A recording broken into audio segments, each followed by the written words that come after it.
A graça de Deus na nossa vida, ela está do começo ao fim. Então hoje a gente vai ver com a ajuda do Senhor, ver como que nós podemos então crescer na graça. Vamos abrir nossas Bíblias em nome do Senhor Jesus, 2 Pedro, capítulo 3, verso 17 e 18. 2 Pedro 3, verso 17 e 18. Vamos ler esses dois versículos, depois vamos ter uma palavra de oração, pedindo a direção do Senhor, o socorro do Espírito para esse tempo de comunhão. A palavra diz assim, 2 Pedro 3, 17 e 18. Vós, pois, amados, prevenidos como estáis de antemão, acautelai-vos, não suceda que, arrastados pelo erro desses insubordinados, descaiais da vossa própria firmeza. Antes, crescei na graça e no conhecimento de nosso Senhor e Salvador Jesus Cristo. A Ele seja a glória, tanto agora como no dia eterno. Vamos ter uma palavra de oração. Amado Pai, por cada irmão, irmã que está aqui, ó Pai, nessa tarde, que Teu Espírito que inspirou toda essa verdade, venha trazer revelação da mesma. Nós sabemos que estamos pisando num terreno santo, que é a Tua Palavra. Pai, é com temor e tremor que nós abrimos as Escrituras para Te dar muitas graças. Pai, nós também não queremos ficar tão somente no conhecimento bíblico, mas queremos, ó Pai, ver além da letra a Ti mesmo. Queremos tocar a Tua realidade. Por isso, desvenda os nossos olhos, para que possamos contemplar o Senhor, tocar o Senhor. Tu venhas nos edificar. Muito obrigado, Pai, porque Tu és aquele que nos amou de uma forma imensurável. Nos deu o Teu Filho Jesus para morrer numa cruz, e naquela cruz Ele realizou uma obra plena, completa de salvação, crucificando a nossa velha natureza adâmica, levando à morte, sepultando-a e nos dando a vida de Cristo pela ressurreição.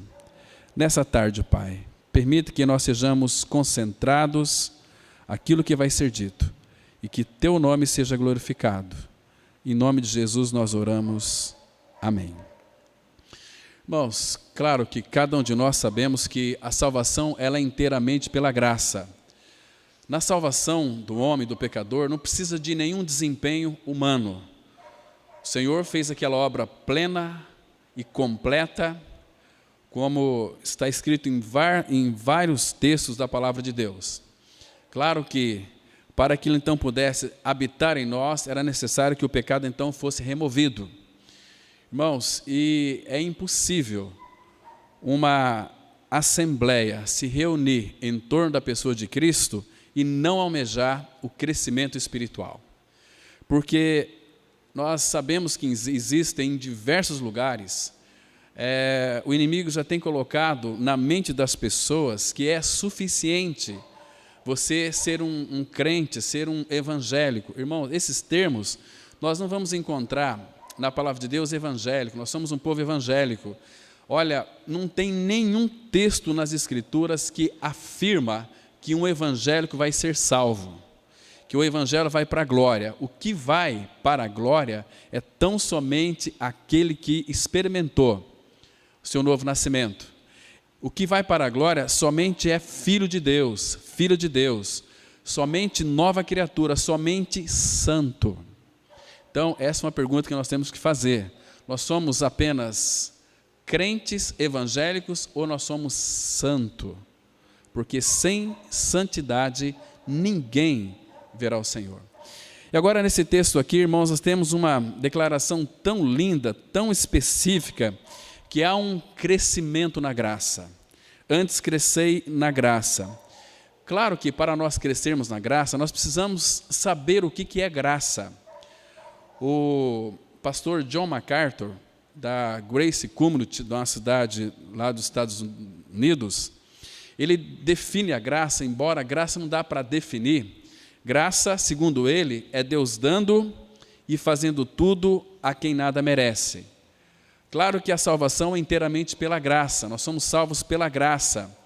Um dia, quando nós então viemos a crer no Senhor Jesus Cristo, foi inteiramente pela graça. Lá em Atos 18, verso 24, vai dizer que aqueles que mediante a graça haviam crido. Nós somos tão incompetentes, tão insuficientes, tão inadeptos, que nós, fora da graça, não conseguimos nem crer. Então, se a graça é Deus fazendo tudo, quando nós então cremos no Senhor, significa que Ele, pela graça, descortinou do nosso coração, tirou todas as escamas dos nossos olhos. Isto é tudo pela graça, para que então nós pudéssemos crer naquela obra que foi consumada por Cristo lá no Calvário. Nós sabemos que lá na cruz, quando Ele morreu, Ele também nos incluiu naquela morte, fazendo-nos mortos para o pecado. O Filho de Deus, Ele foi liberto do pecado. O pecado foi removido. Eu sei que existem muita gente, no Brasil inteiro, nós temos visitado muitas comunidades, que as pessoas vêm dizer o seguinte: olha, uma vez salvos pela graça, nós somos pecadores salvos. Irmãos, essa terminologia, pecadores salvos pela graça, não existe na Bíblia. Nós éramos pecadores. Lembra de Romanos 5,8? Que Deus amou, veja que grande amor nos tem concedido o Pai, a ponto de ter Cristo morrido por nós, sendo nós ainda pecadores. Quando éramos pecadores, Ele morreu por nós. E nós morremos com Ele. Então, o que nós somos hoje? Filhos de Deus. Não somos mais possuidores ou portadores de uma natureza pecaminosa, porque Cristo é o Cordeiro de Deus que tira o pecado. O pecado, ele é a fonte produtora de pecados, como um abacateiro produz abacates, mas arrancou ali o abacateiro pela raiz, ele não vai produzir mais abacates. Então, o pecador, lá na cruz, o pecado do pecador foi crucificado, mas o pecador também foi levado à morte. E Paulo vai dizer em Romanos 6, versículo 2, como viveremos ainda no pecado, nós, os que para ele morremos? Como? Essa é uma pergunta bastante consistente. Como uma pessoa pode viver ainda no pecado, se de fato ela morreu para o pecado? E se ela vive no pecado ainda, praticando pecados, significa que ela nunca experimentou o seu novo nascimento em Cristo. Agora, um detalhe importante. Existe aqui uma tendência muito grande de muitos acreditarem que muitas vezes essa palavra está falando de impecabilidade. Não é isso, irmãos. Hoje, se o Senhor permitir, vamos falar à noite sobre qual é a visão do Pai com relação à igreja e qual que é a nossa visão com relação à igreja. Irmãos, o Senhor, Ele não vai atuar no nosso meio, se manifestar no nosso meio, onde de fato Ele não tem ou encontra caminhos para agir, para atuar. E o Senhor só vai agir e atuar no nosso meio quando de fato Ele tem exercido o seu governo sobre as nossas vidas. Nós queremos ser salvos, nós queremos a vida de Cristo, mas nós queremos o governo de Cristo sobre as nossas vidas. Irmãos, nós estamos vivendo uma época tão confusa que o povo que foi chamado para crer no Senhor tem se perdido nesse emaranhado de conhecimentos, de teologia, cada qual tem uma visão totalmente distorcida e esquizofrênica deste evangelho tão maravilhoso. Então, quanto mais crescer na graça. Você já parou para pensar nesse texto aqui, que o apóstolo Pedro, no final da sua carta, ele traz para nós aqui um imperativo: crescei na graça. Então, se nós fomos salvos pela graça, como que nós podemos crescer na graça? Existe sim uma grande possibilidade. Irmãos, se nós não descansarmos na pessoa de Cristo, como que nós vamos então crescer na graça, crescer no conhecimento dele? Como que uma pessoa pode crescer na graça. Crescer na graça está relacionado ao conhecimento da pessoa de Cristo. Como que nós conhecemos o Senhor? Primeiro, porque todas as Escrituras, de Gênesis a Apocalipse, revela quem o Senhor Jesus Cristo é e aquilo que Ele fez. Então, irmãos, não somente isso, mas para nós crescermos na graça, precisamos conhecê-lo. Como que nós conhecemos uma pessoa? Em primeiro lugar, temos que conviver com essa pessoa. Em segundo lugar, temos que nos relacionar com essa pessoa. Por exemplo, quando eu conheci a minha esposa, quando eu a vi, eu falei, não, aquela lá vai ser minha namorada, pedi ela em namoro e já marquei o casamento. Não foi assim. Para que houvesse um relacionamento gradativo, precisamos de caminhar juntos, crescer juntos e ter afetividade juntos. Aí conclui-se ou consumou-se o casamento, mas houve um período para conhecermos. Agora aqui o Senhor fala que antes crescei na graça. Então, crescei na graça, amados, nós sabemos que para crescer na graça temos que conhecer o que é esta graça. Claro que fomos salvos pela graça, mas muitos estacionam apenas naquilo que concerne a salvação. E o propósito do Pai para a sua igreja, claro que começa pela graça, mas há um crescer na graça. Então, como que nós podemos crescer na graça? Em primeiro lugar, vocês se recordam daquele precioso texto de João 1,14, que fala que, e o verbo se fez carne e habitou entre nós, cheio de graça e de verdade. A palavra verdade ali, no grego, significa realidade espiritual. Ele veio cheio de graça e cheio de realidade. Entendam bem, que não é tão somente um conhecimento bíblico, mas se nós não tivermos a realidade, nós não vamos passar de ser meros evangélicos. Então, se ele veio cheio de graça, então, queridos, nós temos que conhecer esta pessoa, conhecer a Cristo, porque, irmãos, dá para nós verificarmos o quanto que nós temos de Cristo. Você já parou para pensar quanto que você tem de Cristo? É o quanto que você conhece dele. Muitas pessoas, como diz lá aquele texto de Ezequiel 47, que ali, irmãos, é uma figura tão linda deste crescer na graça. Vocês se lembram que fala daqueles rios de águas purificadoras, que quando aquele rio é uma figura, claro, da pessoa do Espírito Santo, da plenitude de Cristo. Ele entrou naquela água, a água batia nos seus tornozelos. Então, o que estava ali imerso era apenas o tornozelo, o que ele tinha de Cristo, e o resto era tudo cheio do homem. Ele entrou mais, batia nos joelhos. Então, o crescimento do cristão é para baixo, não é para cima. Para cima a ideia de soberba. Porque o crescimento cristão começa de, não é que eu sou 10, começa de 10, quanto mais você cresce em Cristo, mais você vai diminuindo.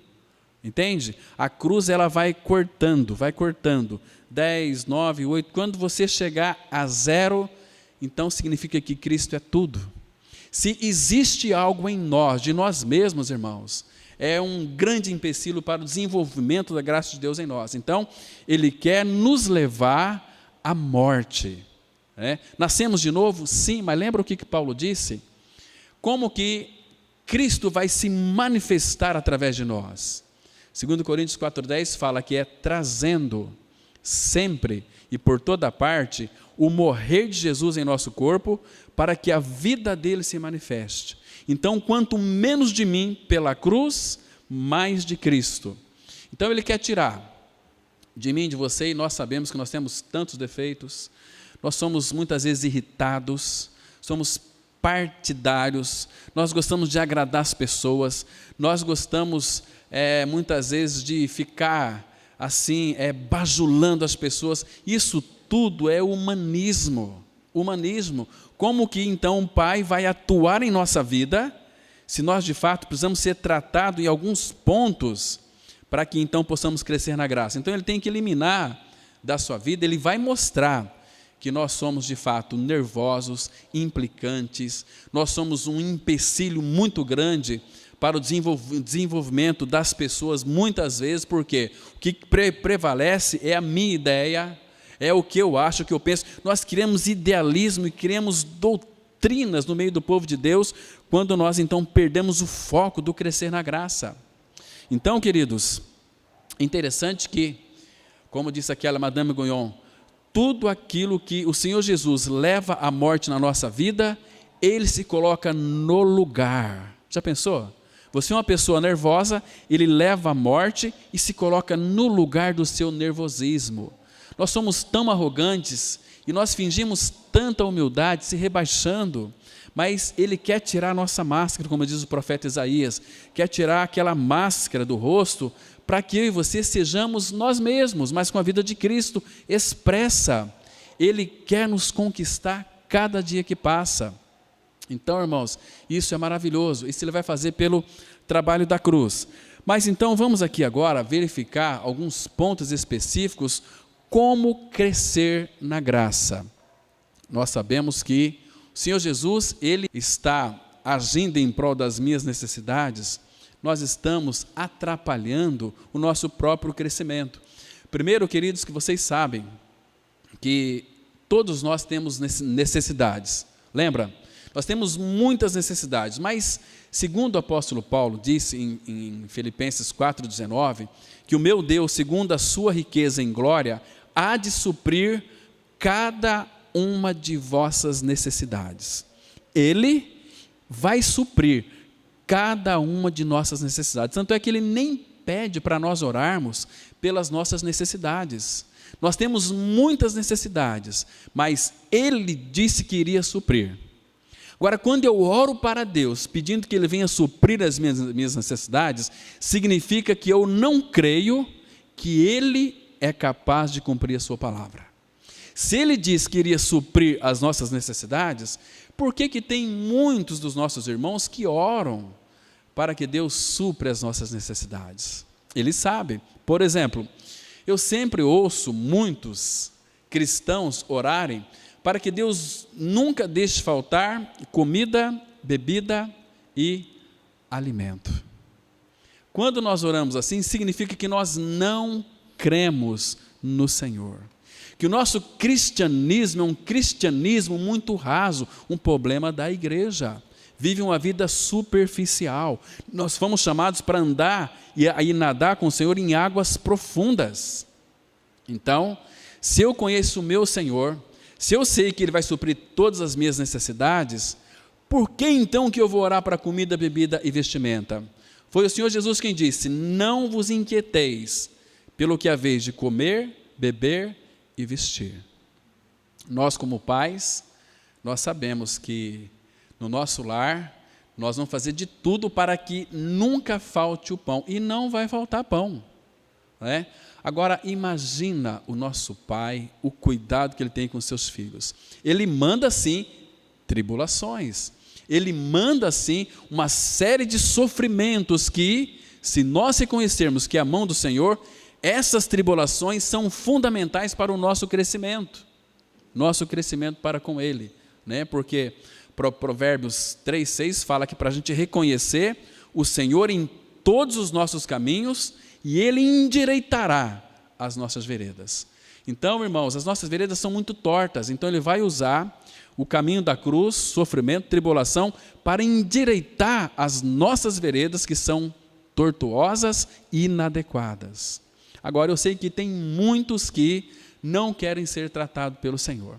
Irmãos, teve algum tempo atrás, uma pessoa veio falar para mim: mas, Cláudio, como que você vai falar para mim essa palavra agora, sendo que o meu marido, ele foi dispensado lá do seu trabalho, e agora, segundo o governo disse, vai vir tempos de crise, tempos maus, e eu tenho medo de passar fome. Eu falei assim para ela: minha irmã, você crê que a Bíblia é a palavra de Deus? Ela disse: não tenho dúvida. Então, isto aqui já é um indício, essa tua preocupação é você sofrer antes. Isso que significa que você então não descansou na palavra. Crer é exatamente isso, porque quando nós cremos na palavra de Deus, nós descansamos naquilo que Ele disse.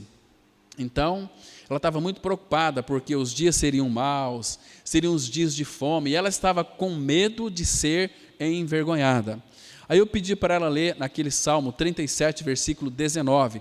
Abra lá a sua Bíblia, por favor, nos Salmos 37, versículo 19. A palavra de Deus, ela traz ali uma visão tão linda, irmãos, da providência e da suficiência do nosso Pai Celestial. Olha que texto precioso. Se você é filho de Deus em Cristo Jesus, você pode descansar que Ele vai suprir, não vai deixar você ficar envergonhado, e nos dias de fome Ele vai te fartar. Salmo 37, verso 19, a palavra fala assim, olha, não serão envergonhados nos dias do mal, porque vai vir dias maus, e nos dias da fome se fartarão. Então, é a palavra de Deus que está dizendo, e por trás dessas verdades, há o Deus da palavra sustentando aquilo que Ele disse. Nós não temos palavra, irmãos. Nós falamos uma coisa aqui hoje, mas amanhã nossa palavra cai por terra. Mas Deus é o Deus da verdade. Por detrás daquilo que Ele disse, Ele é poderoso para suprir. Olha aqui no Salmo 33, versículo 19, olha que coisa preciosa que nós temos aqui, com relação a esses dias maus, tempos de fome. Essa mulher tinha muito temor. Aí lemos para ela esse texto aqui também que diz assim, para livrar-lhes a alma da morte, e no tempo da fome, conservar-lhes a vida. Ele vai sustentar. O próprio Davi disse, fui moço e agora sou velho, mas nunca vi o justo desamparado, nem a sua descendência a mendigar o pão. Queridos, o Senhor não abandona os seus, Ele é presente, é aquele que nunca vai nos deixar. Então, queridos, voltando aqui à questão da graça, é quando nós conhecemos o Senhor, que esta graça vai ser multiplicada em nós, não como aquela graça de conta-gota. Algum tempo atrás fui visitar uma pessoa no hospital, uma crente. Eu tenho muita dificuldade com quem é crente, porque crente é difícil, crente é religioso, crente é cheio de umas teorias esquisitas na cabeça, crente é levado por todo lado por vento de doutrina, não é consistente, não tem aquela convicção de que é um filho de Deus em Cristo Jesus. Ela disse, eu falando sobre a graça, ela falou para mim, pastor, olha, eu agradeço muito a tua presença aqui, mas eu sei que tem mais pessoas que precisam dessa graça mais do que a mim. Fiquei pensando, com coisa que a graça de Deus é em conta-gota. Não é. Ele veio cheio de graça. É uma graça infinita. É uma graça que nos dá um suporte para nós crescermos. Um tempo atrás, estava falando aqui com o pastor, que foi muito pregado, irmãos, uma graça estática, uma graça inoperante. Essa graça de Deus, ela nos faz suar, nos faz suar. Nós vamos ver depois alguns pontos específicos aqui. Então, queridos, Deus, Ele não nos deu qualquer coisa para mim, para você. Ele nos deu a Ele mesmo. Ele veio habitar dentro de nós. Isso é tão precioso. Então, como que nós podemos crescer na graça? Vocês se lembram de João 1, versículo 16, que diz assim, porque todos nós temos recebido da sua plenitude e graça sobre graça. Então, plenitude de Cristo, irmãos, é uma situação quando que Ele nos inunda dele mesmo. Eu sei, irmãos, que existem no meio do povo de Deus muitos irmãos que vivem uma vida miseráveis. Por quê? Porque são negligentes, porque não estão se importando com a pessoa de Cristo, né? Troca Cristo por qualquer tipo de coisa, talvez até por uma festa de aniversário, talvez até por um lazer. Lazer é bom, mas fora da vontade de Deus, nós estamos ofendendo ao Senhor, né? Então, a nossa prioridade, se não for o Senhor, irmãos, nós nunca vamos crescer na graça e nem no conhecimento de Deus, porque essa graça, ela é tão abundante, porque Cristo veio para que nós tivéssemos essa vida, e esta vida abundante. E se nós formos sinceros, muitos daqueles que se professam cristãos, não têm experimentado uma vida abundante com Cristo, uma vida de satisfação, uma vida, irmãos, que no meio de muitas tribulações que eles têm passado, eles conseguem se manifestar ainda abundância de alegria. Vocês acham que é possível isso? No meio de uma tribulação, de um sofrimento, manifestar alegria? Eu creio, irmãos, que se no nosso meio, quando Deus permite um sofrimento, qual é a nossa reação ao sofrimento? Será que é xingar? Será que é espernear? Será que é murmurar? Muitos são assim.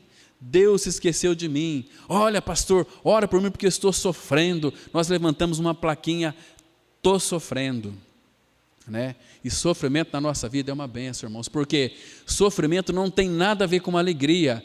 Jesus, o que é alegria? Quando nós recebemos Cristo, quando cremos que estamos crucificados com Cristo, quem que vive é não mais eu, mas Cristo vive em mim.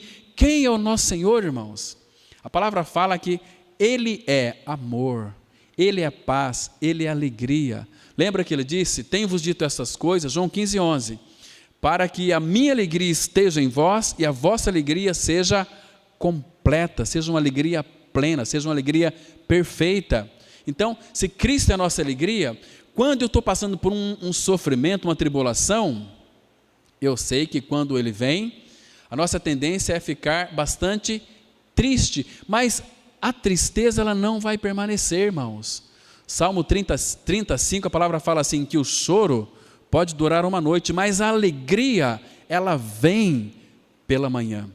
Abra sua Bíblia, 2 Coríntios capítulo 7, versículo 4, temos uma declaração aqui, que aparentemente é uma loucura, parece um absurdo isso aqui, mas, irmão, se você é filho de Deus em Cristo, se você passou pela cruz, você também pode expressar esta alegria em meio à tribulação, porque tribulação é uma coisa, alegria é outra, né? E se nós temos Cristo, olha que Paulo fala aqui, 2 Coríntios 7, versículo 4, ele diz assim, olha, muito grande é a minha franqueza para convosco, e muito me glorio por vossa causa, sinto-me grandemente confortado e transbordante de júbilo, aonde? Em toda a nossa tribulação. Está vendo, irmãos? É o Senhor. Então, observa que, claro que foi Paulo quem escreveu, mas por detrás aqui é a inspiração do Espírito. Ele fala assim, olha, muito grande a minha franqueza para convosco, e muito me glorio por vossa causa, sinto-me grandemente confortado. Essa palavra aqui, grandemente confortado, não poderia ter colocado assim, olha, sinto-me grande, sinto um grande conforto, mas ele fala aqui grandemente. Grandemente aqui é uma palavra que não dá para definir. Grande a gente consegue definir grande, né? Esse templo aqui é um templo grande, nós definimos, mas grandemente não dá para mensurar, porque Paulo recebia um conforto do próprio Senhor. Sinto-me grandemente confortado, por quê? Porque é o Senhor que confortava ele, e transbordante de júbilo em toda a nossa tribulação. Irmãos, o que o apóstolo Paulo tinha que eu e você nós não temos? E se nós professamos a pessoa de Cristo, por que vivemos uma vida tão miseráveis? Por que nós não conseguimos expressar a pessoa de Cristo? Sabe por quê? Porque nós estamos cheios de nós mesmos. É necessário que a cruz opere profundamente, mostrando quem nós somos. Porque tem muitas pessoas que não querem ser curadas, querem alimentar ali a sua falsa humildade, a sua hipocrisia. Queridos, nós não somos humildes. Então, quando é que nós vamos ser humildes? É somente quando aquele que é manso e humilde de coração habitar em nós. Aí, ele vai se expressar através de nós, expressando aquilo que ele é, manso e humilde de coração. Ele é manso, nós não somos. Então, por isso convém que ele cresça e que eu diminua. Por isso que é importante, irmão, nós crescermos na graça. E a graça não é de conta a gota, queridos. Vocês se lembram que Paulo fala lá em Romanos 5, que onde abundou o pecado, superabundou a graça. É uma graça superabundante, não uma graça de conta-gota.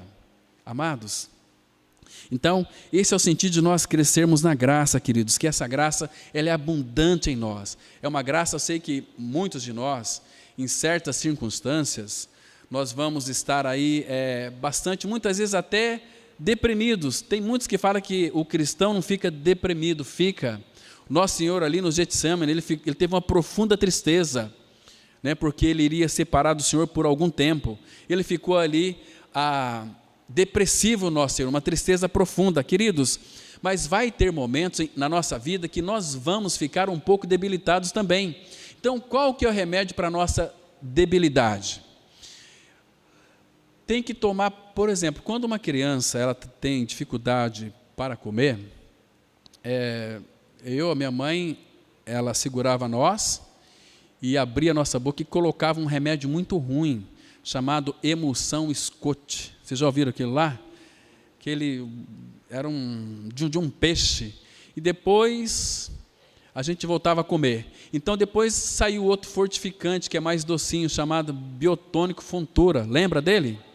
Queridos, então, agora, irmãos, qual que é o remédio, qual que é o fortificante para crente debilitado? Qual que é o fortificante? Sabe qual é?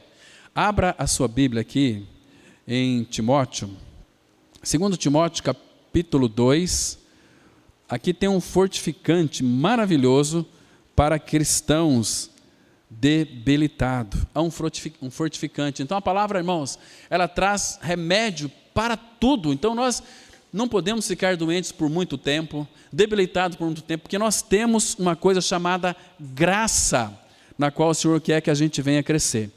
Olha só, 2 Timóteo 2,1, a palavra de Deus diz assim, olha: tu, pois, filho meu, fortifica-te.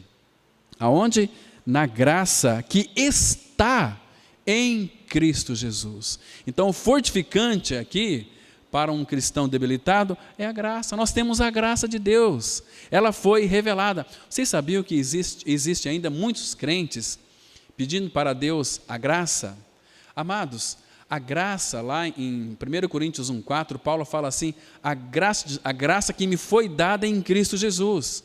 Então, se a graça já nos foi dada, se você não tem a graça, peça ao Pai que revela a graça, porque ela já foi dada. Igual você pedir para Deus a graça, você está pedindo para Deus aquilo que Ele já deu. É a mesma coisa que você orar da seguinte maneira: Senhor, me dá ar para mim respirar. Uma coisa assim infundada, né? O ar já está aí, respira. Então a graça, ela veio em Cristo Jesus. Então devemos pedir para o Senhor: Senhor, revela esta graça. Eu quero conhecer essa graça de uma forma especial. Irmãos, e essa graça ela vem de uma forma tão abundante para a nossa vida. Abra aí em Efésios capítulo 1.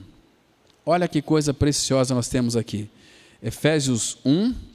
Vamos ler alguns versículos aqui que vai mostrar esse crescimento da graça tão importante na nossa vida. Efésios 1, olha que interessante, versículo 6, 7 e 8, olha que precioso. Efésios 1, de 6 até o versículo 8, a palavra fala assim, olha: para o louvor da glória de sua graça, que Ele nos concedeu gratuitamente no amado, no qual, em Cristo, temos a redenção, pelo seu sangue a remissão dos pecados, segundo a riqueza da sua graça. Agora veja aqui, riqueza da sua graça, o que Ele fez com a riqueza da sua graça? Olha o que Ele fez no versículo 8, que Deus derramou de que maneira? Abundantemente sobre nós, em toda sabedoria e prudência. Vocês aqui de Foz do Iguaçu, eu creio que já deve ter visto ali as cataratas, Ou pelo menos quem não foi lá ainda já deve ter visto pela televisão. Passa muitas propagandas das cataratas. Então, qual que é a ideia desta abundante graça que Ele derramou sobre nós? Imagina você com bastante sede, com muita sede. É você ir debaixo daquelas cataratas e você olhar para cima e fechar a boca. Você não vai receber nada.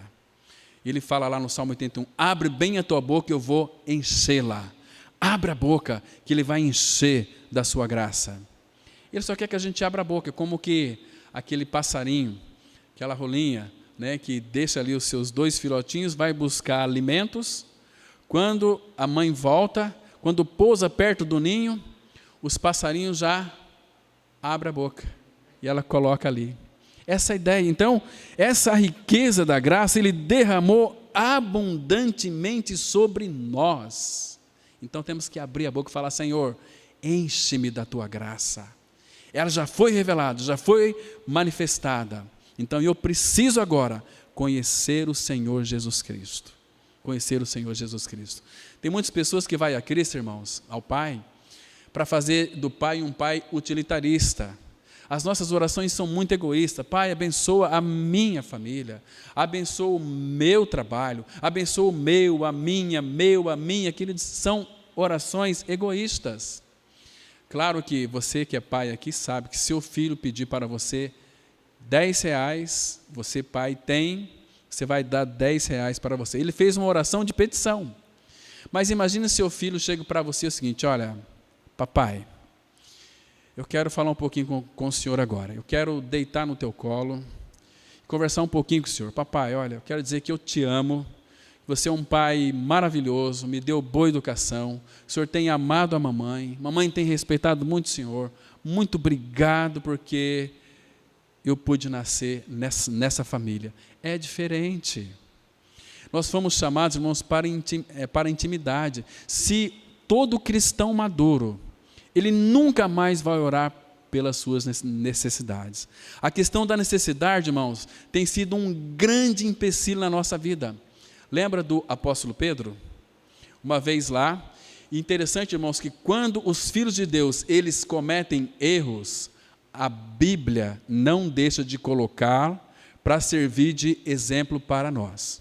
Deixa eu ver um absurdo aqui, que o ministério dos discípulos ali, quando o Senhor ascendeu aos céus, eles começaram a exercitar um ministério, aliás, antes dele ascender aos céus, um ministério em prol das necessidades. Deixa eu mostrar para vocês aqui um grande equívoco que muitas vezes nós praticamos.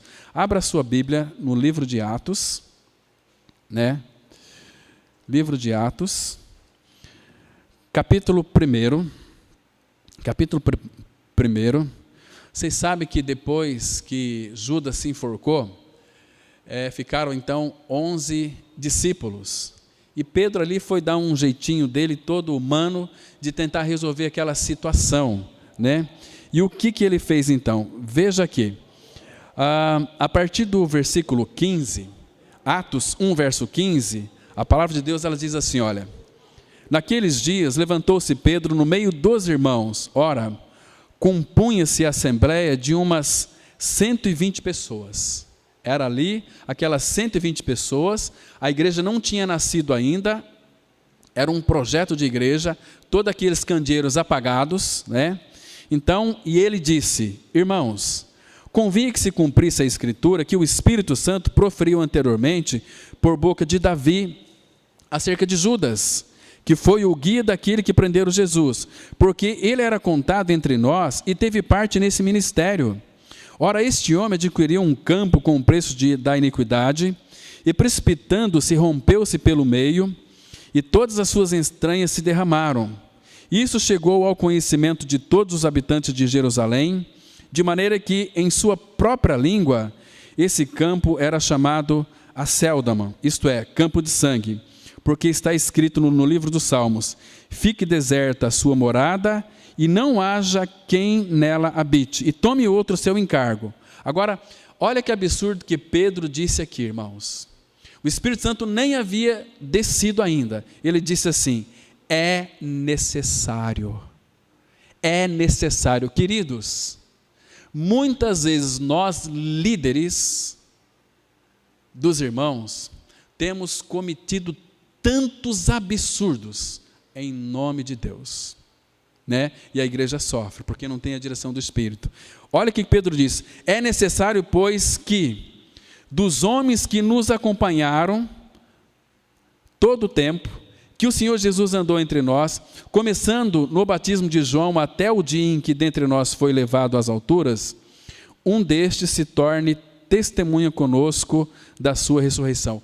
Essa aqui, irmãos, foi a sugestão de Pedro, que ele deu para que compor ali os 12, né? Mas, querido, o Senhor não pediu isso para Pedro. Ele viu a necessidade, então ele esquematizou uma maneira de incluir Matias. E veja que depois que eles separaram Matias, fizeram ali a sua oração. E disse assim, verso 24, e orando disseram,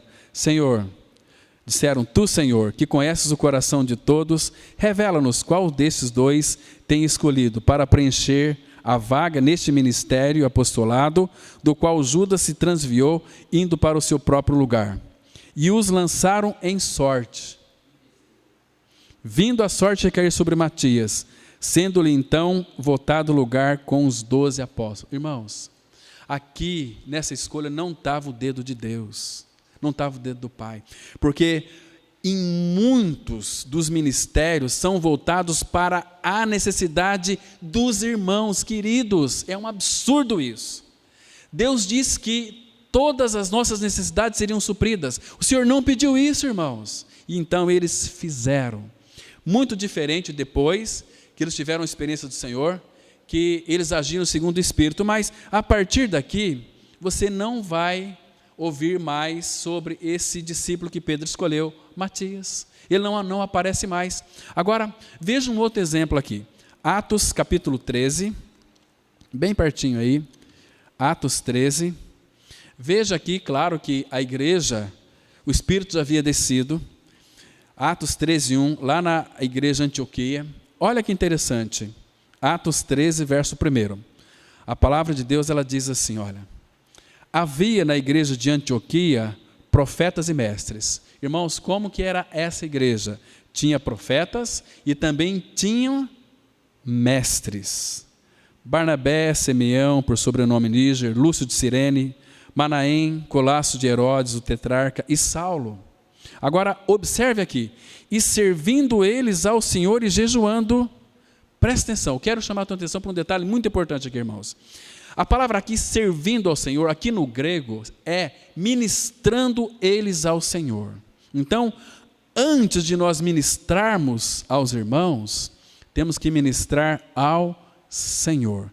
Eles estavam ali porque os profetas e os mestres, vocês acham que eles não poderiam escolher alguém daquela assembleia para designar? Eles eram mestres, eles eram os profetas da época, né? Mas eles entenderam a lição, então eles estavam ministrando, servindo primeiro ao Senhor e jejuando. A palavra jejuar aqui, não é que eles fizeram um jejum para saber a direção. Nós vamos jejuar porque estamos fazendo jejum, não é essa a questão.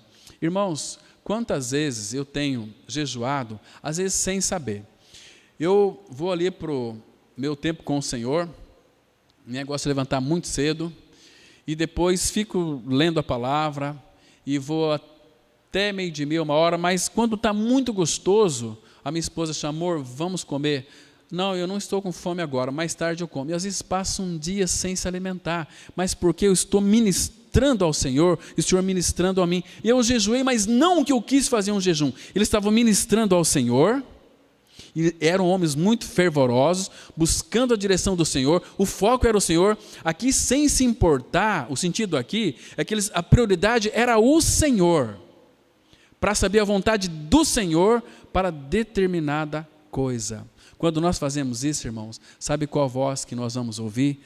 Olha o texto aqui, e servindo eles ao Senhor e jejuando, qual voz que aparece aí, irmãos? Disse o Espírito Santo, separai-me agora, Barnabé e Saulo. Então, por eles ministrar ao Senhor, eles poderiam escolher. A igreja, quando escolhe alguém para ministrar, a igreja, quando escolhe alguém para fazer isso, aquilo, irmãos, sem ministrar ao Senhor, queridos, é uma perda muito grande. Temos que buscar a direção do Senhor para qualquer tipo de feito. Se nós negligenciarmos este ponto aqui, irmãos, nós estamos assumindo a liderança da igreja, e a igreja, se ela não for encabeçada pela pessoa de Cristo, é uma igreja que está fadada ao fracasso. Se a igreja não é encabeçada pela pessoa de Cristo, é uma igreja que vai fazer coisas, os irmãos vão se cansar, desanimar, a liderança vai ficar muito chateada, irritada, nervosa, vamos fazer outra coisa, temos que fazer eventos, porque é o homem fazendo. Que absurdo que é isso. Então aqui, irmãos, e aí eles continuaram, o Espírito separou Barnabé e Saulo para a obra a que os tenho chamado. E uma vez feito isso, então jejuando, eles continuaram, jejuando e orando, impondo sobre eles as mãos, os despediram. Olha, irmãos, aqui também cai por terra muitos absurdos. A nossa igreja enviou para o campo missionário alguns missionários. Queridos, a igreja não envia ninguém para campo missionário. A igreja só tem a responsabilidade de orar, de impor a mão, mas quem envia é o Espírito Santo. Olha só o versículo 4 aqui. Enviados, pois, por quem, irmãos? Pelo Espírito Santo, desceram a Seleucia, e dali navegaram para Chipre. Irmãos, nós precisamos de compreender que uma igreja que não é liderada pelo Espírito Santo de Deus, é uma igreja que não é do Senhor. É uma igreja que tem nome de cristão, que vai ter louvor, que vai ter pregação, que vai ter muitas pessoas, mas Cristo não está naquela comunidade, irmãos. Mas nós conhecemos a verdade. Conhecer a mensagem da cruz leva você para o inferno. Conhecer a doutrina do novo nascimento leva você para o inferno, faz de você um crente, um evangélico, mas não faz de você um filho. Não é a doutrina do novo nascimento que vai nos salvar, é Cristo Senhor. É o Senhor Jesus Cristo. Porque, irmãos, entenda uma coisa, conhecimento sem realidade não significa nada. Eu conheço a mensagem da cruz. Você vive essa realidade na sua vida? Você vive uma vida de crucificado no seu lar? Você vive uma vida de crucificado no seu trabalho, na comunidade? Porque aqui, irmãos, é muito fácil nós sermos cristãos. Mas será que a tua esposa vê Cristo na sua vida? Será que teu marido vê Cristo na sua vida? Será que os teus filhos vê Cristo em você?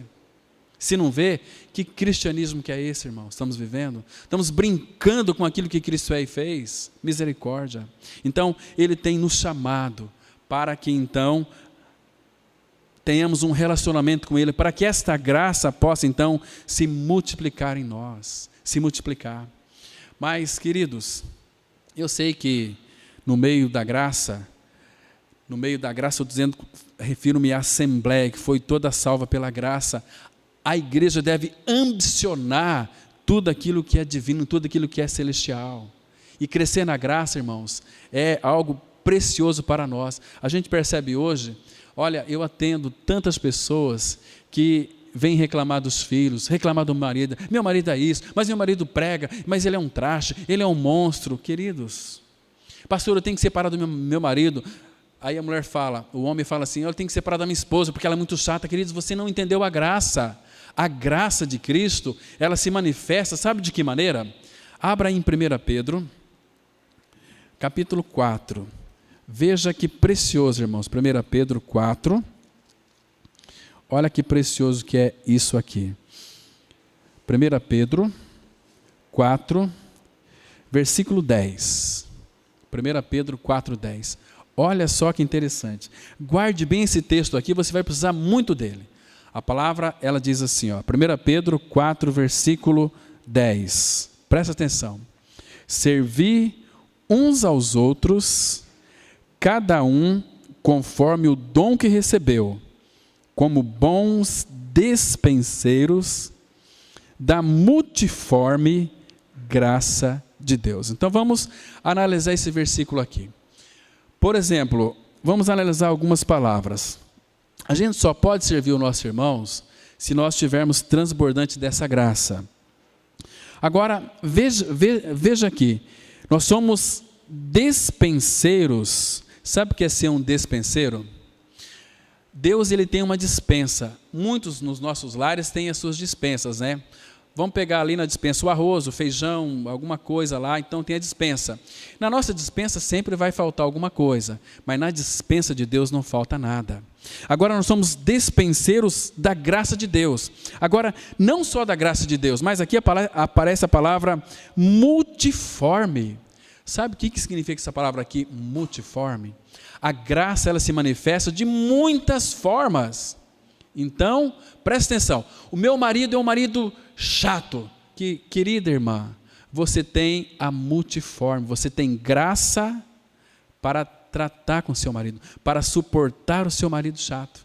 A minha esposa é muito rabugenta, marido, você tem a multiforme graça de Deus. Vai lá na despensa, pega aquela graça que é para você, que não se esgota, para suportar a sua esposa. Não tem desculpa, porque essa graça, irmãos, se manifesta em nós de uma forma múltipla. Múltipla. Isso é tão maravilhoso. Temos que entender o que isso significa. Irmãos, quando nós vamos crescer na graça, sabe por quê que tem muitos irmãos que quando passa por alguma situação difícil, eles são reclamão, murmurão, ficam com cara azeda? Porque, de fato, nunca foram cheios dessa graça. Foram salvos? Foram salvos. Creram que morreram e ressuscitaram com Cristo? Sim, mas eles nunca experimentaram esta abundância da graça. Porque, queridos, vamos imaginar nós aqui presentes.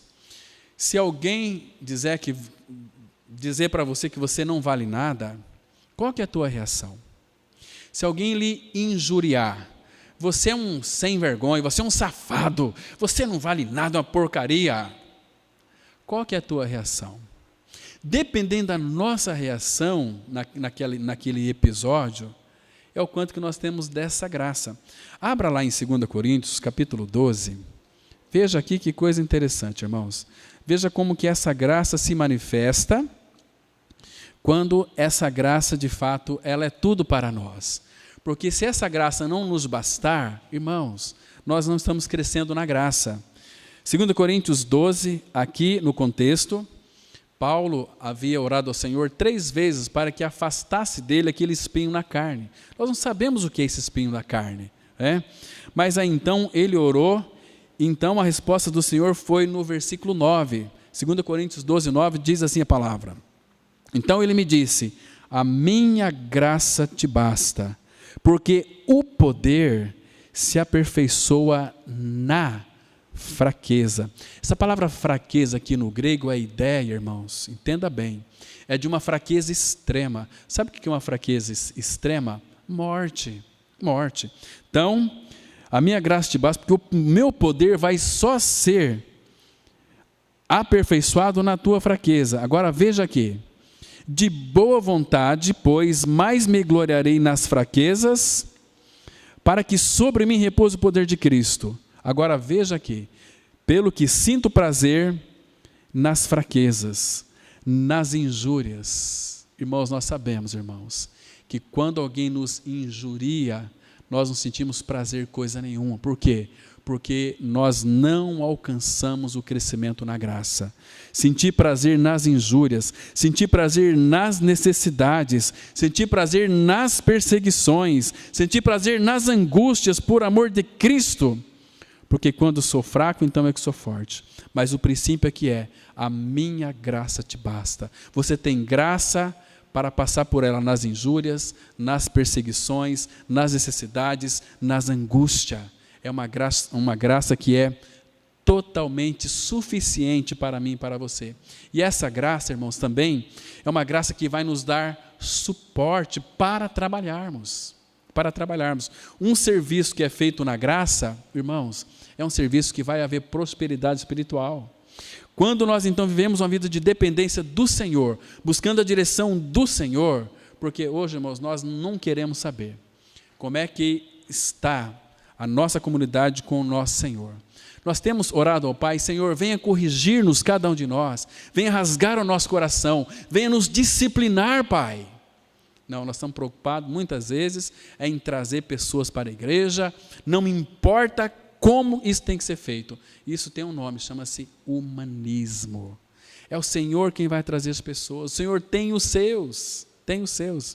Mas 1 Coríntios 15, versículo 10, nós temos aqui uma declaração muito linda do apóstolo Paulo, falando aqui a respeito da graça. Olha que interessante aqui. 1 Coríntios 15, versículo 10, diz assim. Versículo 9 fala: porque eu sou o menor dos apóstolos, que mesmo não sou digno de ser chamado apóstolo, pois persegui a igreja de Deus. Mas, pela graça de Deus, sou o que sou. E a sua graça que me foi concedida não se tornou vã. Antes, trabalhei muito mais do que todos eles. Todavia, não eu, mas a graça de Deus comigo. Entenda um detalhe aqui importante. Claro que quando você creu no Senhor, a graça está em nós. Essa preposição em é a graça dentro. Cristo está dentro, a graça está dentro. Mas aqui, a graça de Deus comigo. A graça é um suporte que me habilita a realizar as coisas do Senhor na dependência do Senhor, para que a glória vai toda para o Senhor. E ele fala uma coisa aqui interessante, que a sua graça não se tornou vã. Sabe o que isso significa? Porque para muitas pessoas, eles recebem a graça em vão. Eu estou na graça. Está tranquilo, mas eu já estou na graça. Então a graça na vida dessa pessoa se tornou uma graça em vão.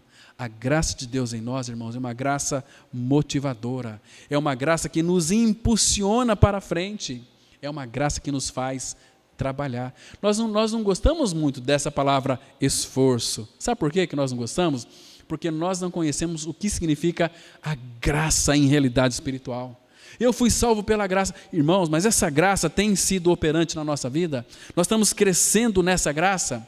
Olha o que Paulo escreveu aqui, irmãos, Colossenses capítulo 1, os últimos 2 versículos. Colossenses 1, 28 e 29, olha que texto precioso nós temos aqui, muito interessante esse texto. A palavra fala assim, Colossenses 1, 28 e 29, o qual nós anunciamos, advertindo a todo homem e ensinando a todo homem toda a sabedoria, a fim de que apresentemos todo homem perfeito em Cristo. A palavra aqui perfeito no grego é teleios. Teleios significa maduro, um homem amadurecido, porque muitas pessoas ficam tão contentes, tão agraciadas com o seu novo nascimento. Glória a Deus, fomos salvos, somos regenerados, queridos, mas não é o propósito de Deus para a sua vida. Ele quer que você cresça, quer que você amadureça. Por isso que tem muitos ciúmes na igreja. Sabe por quê? Porque existem, irmãos, ciúmes, porque são crianças. Você me dá o meu chocalho aqui, o meu mais bonito, aquela briga na igreja, partidarismo. Se alguém fizer alguma coisa que o outro irmão não gostou, ele já fica de cara amarrada. Por quê? Porque é um bebê em Cristo, não cresceu no Senhor, não foi experimentado, não avançou na graça. E Paulo fala aqui no verso 29, para isso é que eu também me afadigo, esforçando-me. Está vendo? Nós não gostamos dessa palavra. Esforçando-me o mais possível, segundo a sua eficácia que opera eficientemente em mim. Está vendo aqui, queridos? Então, para nós crescermos na graça, é necessário, irmãos, conhecermos o Senhor. Conhecer Ele, a graça vai se multiplicando, ela vai crescendo. E nós não vamos receber essa graça em vão. Paulo disse lá em 2 Coríntios 6:1, a sua graça, ela não se tornou em vão para comigo. Por quê? Porque, irmãos, existem muitas pessoas que recebem a graça em vão. Então, que o Senhor nos dê graça, irmãos, e revelação dessa mesma verdade, para que a gente possa, então, crescer na graça e no conhecimento. Amém? Vamos orar. Pai Santo, muito obrigado, porque toda a Tua graça foi revelada a nós, na pessoa de Cristo. Ele veio cheio de graça e de realidade. Pai, nos revele mais a Tua graça e firma-nos na pessoa do Filho, na Tua palavra, Pai. Pai Santo, que cada dia mais nós tenhamos visão espiritual daquilo que Cristo é e daquilo que Cristo fez em cada um de nós. Pai Santo, tem misericórdia das nossas vidas. Pai, nos desperta, derrama sobre cada um de nós o avivamento que vem do Senhor, despertamento que vem do Senhor, para que o nome do Senhor Jesus seja glorificado. Em nome dele nós oramos. Amém. Amém.